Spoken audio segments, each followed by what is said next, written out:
تو عزیزو یہ بات ذہن میں رکھو کہ ایک اور دعا ہے سونے کی، اس کو یاد کرنا، بڑے فائدے کی دعا ہے. بسمک ربی، بسمک ربی وضعت جنبی وبک ارفعہ ان امسکت نفسی فاغفر لہا وان ارسلتہا فاحفظہا بما تحفظ بہ عبادک الصالحین.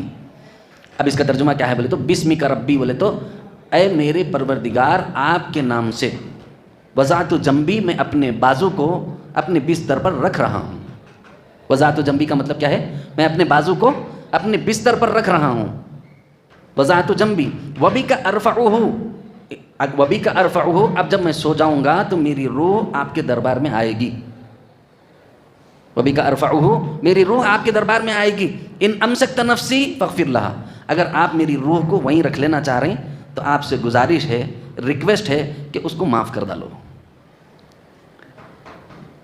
اگر آپ میری روح کو وہیں رکھ لینا چاہ رہے ہیں تو کیا کر دو؟ فاغفر لہا، میری روح کو کیا کر دیجئے؟ معاف کر دیجئے. وَإِنْ أَرْسَلْتَهَا، اگر آپ پھر دوبارہ بھیج رہے ہیں، وَإِنْ أَرْسَلْتَهَا، اگر آپ میری روح کو میرے جسم میں دوبارہ بھیج رہے ہیں تو پھر فَاحْفَظْهَا، آپ سے ریکویسٹ ہے اس بات کی، آپ سے گزارش ہے اس بات کی کہ آپ اس کی حفاظت کرنا. کس سے حفاظت؟ حادثات سے، موت سے. کس سے؟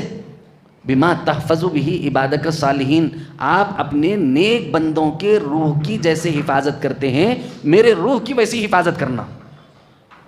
آپ اپنے نیک بندوں کے روح کی جیسی حفاظت کرتے ہیں میرے روح کی ویسی حفاظت کرنا. بات سمجھ آئی؟ بسمک ربی، آپ کے نام کی برکت کے ساتھ، اے میرے پروردگار آپ کے نام سے، وضعت جنبی، میں اپنے بازو کو اپنے بستر پر رکھ رہا ہوں. وبک ارفعہ، یہ جو میری روح ہے رات میں آپ کے حضور آئے گی، رات میں آپ کے حضور آئے گی. ان امسکت نفسی، اگر آپ میری روح کو وہیں رکھ رہے ہیں تو آپ کی مرضی ہے، میں تو نکو بول کے نہیں بول سکتا ہوں. بول سکتے اپن نہیں اللہ میاں میرے کو واپس ہونا. ان امسکت نفسی، اگر آپ میری روح کو وہیں رکھ لینا چاہتے ہیں تو ایک ریکویسٹ ہے، ایک گزارش ہے، فاغفر لہا، میری روح کو معاف کر دیجیے. اللہ اکبر، کیا بڑی بات، میری روح کو معاف کر دیجیے. وَإِنْ أَرْسَلْتَهَا، اگر آپ میری روح کو واپس بھیج رہے ہیں تو پھر ایک گزارش ہے، فَاحْفَظْهَا، تو آپ اس کی حفاظت کرنا. کس سے حفاظت کرنا؟ کس سے حفاظت کرنا؟ موت سے. موت تو پھر دوبارہ آ جائے گی.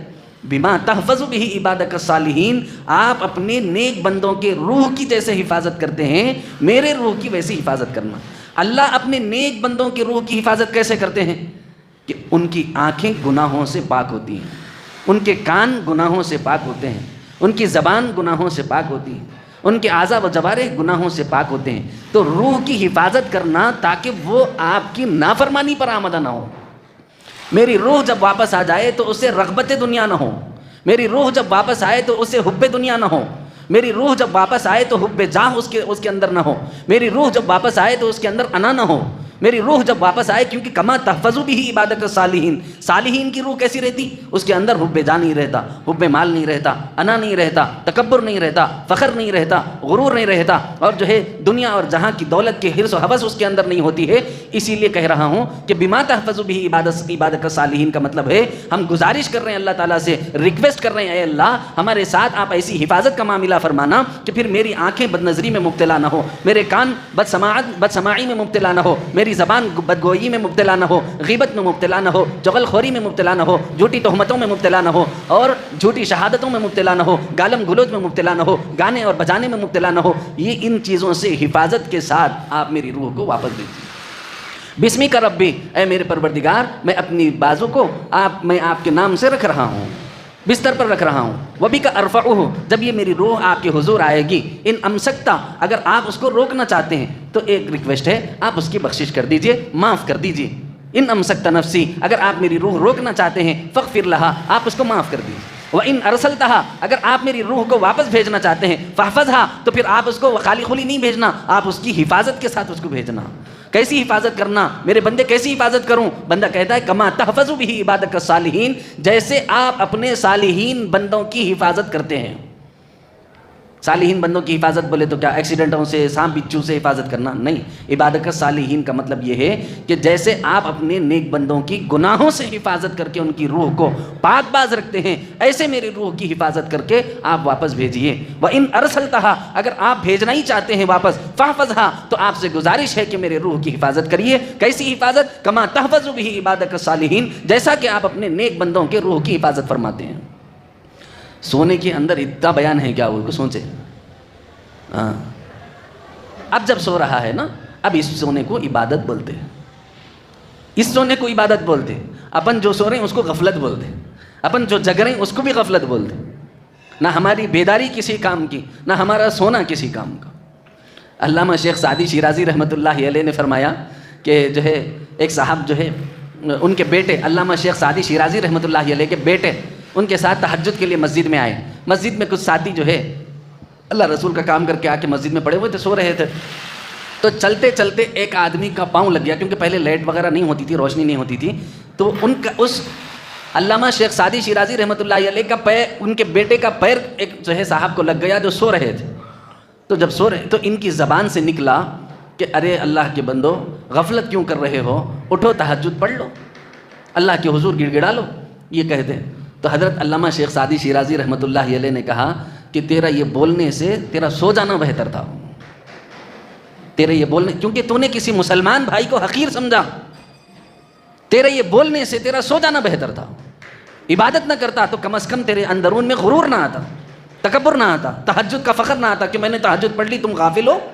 نہیں صاحب، تم پڑھے تو تمہاری آخرت، میں پڑھے تو میری آخرت. تو اس لیے کسی نہیں پڑھنے والے کے اوپر کمنٹ کر دینا اس سے بہتر ہے سو جانا. اس سے بہتر کیا ہے؟ سو جانا. ظالم کا ظلم چل رہا ہے، کہا کہ تیرے جاگنے سے تیرا سونا بہتر ہے، کیونکہ جب تک سوتا رہے گا تیرے ظلم سے لوگ نجات میں رہیں گے اور تو ظلم سے محفوظ رہے گا. حضرت مفتی نوال الرحمن صاحب دامت برکاتہم کو میں نے گزارش کی کہ حضرت خانقاہ کو آباد کر رہا ہوں، دعا فرمائیں. میں خانقاہی نظام جو ہے چلانے کی کوشش کر رہا ہوں، آپ دعا فرما دیجئے. تو حضرت نے کہا اچھا بہت اچھا کام کر رہے ہیں ماشاءاللہ، ہماری دعا آپ کے ساتھ ہے. اس کے بعد میں پوچھا حضرت کیا سکھانا ہوں؟ تو حضرت بولے ٹائم پہ سونا، ٹائم پہ جگنا سکھاؤ. کیا بولے؟ ٹائم پہ سونا، ٹائم پہ جگنا. کتنی بڑی بات ہے معلوم؟ خالی اتنا بھی صحیح کر لیا تو ولی بن جاتا ہوں. بہرحال حضرت بولے انشاءاللہ کرے بھی، عمل بھی کرے. سال بھر میں کئی مریدین کو فائدہ بھی ہوا، کئی لوگوں کی صحت واپس ہو گئی کیونکہ ٹائم پہ سونا، ٹائم پہ جاگنا سیکھ گئے. لیکن میں نہیں عمل کر سکا. تو میں حضرت کے سامنے بولا حضرت میں عمل نہیں کر سکا کیونکہ میں رات بھر سفر کرتا ہوں، دن کو فلاں جگہ بیان، پھر رات بھر سفر کر کے واپس آتا ہوں، دن کو فلاں جگہ بیان. ایسا چل رہا ہے حضرت، میں کیا کروں؟ ڈاکٹر خود بیمار ہے. تو حضرت بولے کچھ بھی نہیں ہوتا میاں، اماں کو، بچوں کو سلانے کے واسطے اماں کو جگنا پڑتا. کیا کریں گے اب؟ بولے بچوں کو سلانے کے واسطے اماں کو جگنا پڑتا، پام بیچاری کو، ہے نا. تو پام بیچارے ہیں، اپن اب کیا کر سکتے ہیں، اپن خود عمل نہیں کر رہے ہیں، لیکن کر رہے ہیں سوالے فائدے میں ہیں. ہم نہیں کر سک رہے ہیں، بولتے رہنے کے باوجود ہم لوگوں کی صحتیں کپے ہو جا رہے ہیں کیونکہ عمل نہیں ہو سک رہا اس کے اوپر. بھائی رات میں جلدی سو جاؤ، جلدی جگو. جو سن لیا، عمل کر لیا، انہیں فائدے میں صحت بھی مل رہی، شفا بھی مل رہی، اور جو ہے ٹائم ٹیبل بھی صحیح ہو جا رہا، گھر کا ماحول ٹھیک ہو جا رہا، جس کی وجہ سے کئی ملامتوں سے، گندگیوں سے، نحوستوں سے انسان دور ہو جا رہا. ٹائم پہ سو رہا تو ٹائم پہ اٹھنے کی توفیق مل جا رہی. تو کئی چیزیں، کئی مریدین یہ کہہ چکے ہیں الحمدللہ. کئی خواتین کا فون آیا، ان لوگوں نے کہا حضرت ہماری زندگی تو آپ خوشیوں سے بھر دی ہے. کیا سکھائے حضرت؟ جب سے آیا ٹائم پہ سونا، ٹائم پہ اٹھ کے کام پہ چل جا رہا، جھگڑے کرکریاش نہیں ہو رہے گھر میں. پہلے رات بھر جگتے رہتا تھا، پڑا رہتا تھا فونوں میں، اس میں گندگیوں میں. اب جو ہے جب سے آیا ہے یہ رات کو جلدی عشاء کی نماز پڑھتے ہی فضول بحث و مباحثے کو چھوڑ کر سو جاتا ہے، اور صبح فجر کو اٹھ کے نماز کو جاتا ہے. وہاں جماعت والے پکڑ لیتے، تھوڑی دیر گشت کر لیتا، اس کے بعد کام کو نکلا تو پھر شام کو جاتا. کرکریش نہیں ہے گھر میں. خالی ٹائم پہ سو گئے، ٹائم پہ جگ گئے تو دنیا جہاں کا فائدہ ہے اس میں.